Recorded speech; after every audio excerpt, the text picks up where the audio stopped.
Thanks for watching Mid Morning this Monday. The COVID-19 outbreak shut down schools early this past spring and had students tuning into distance learning. Yeah, now a new national survey shows about 2/3 of parents in the U.S. say, get those kids out of my house, get them back to school in the fall.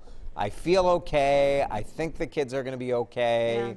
Yeah. And this is, I don't know about you, Heather, but this does pretty closely gel with kind of the conversations I've been having with other parents. I would say too. so. Yeah, 2/3 feels about right. Right, and then of that other 1/3, if you take that other 1/3, about 1/3 of them say, no, look, I'm not at least sending one of my kids to school, and then the other 2/3 say they're not really sure. So you're talking about almost 90% either yes or not quite sure.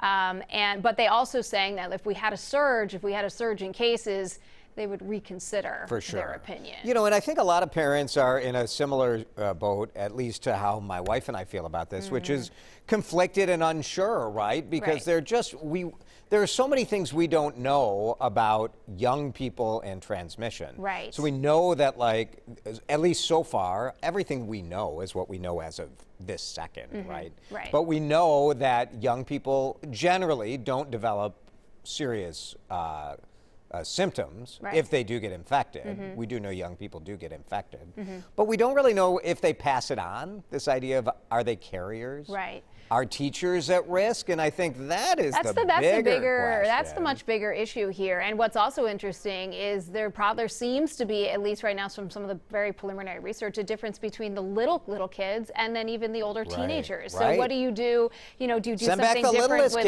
elementary school versus high school there? Might be smart, right? What do you do with kids that maybe have health problems, or teachers that are at higher risk? Maybe that they have a different responsibility for that year. But you have to talk about, other changes that people are supporting. So what are they supporting? Fewer kids on buses. Maybe you have daily temperature checks. Maybe you have this idea of this hybrid system that we've been talking about a lot. There's part online school, part going to school. Maybe you test your staff. Maybe you require masks. I was talking with some teachers on Twitter last week who were saying they would like one was saying they would like every kid in the school, every person, to be tested. And I said, all right, well, like the St. Paul Public Schools has 30-some thousand kids. A regular test probably costs $50-$60. If you could negotiate it down, the price based on power testing, doing all these people, it would be, the numbers are eye-popping to think of how much you would pay to do a daily test. St. Paul has 6,500 teachers.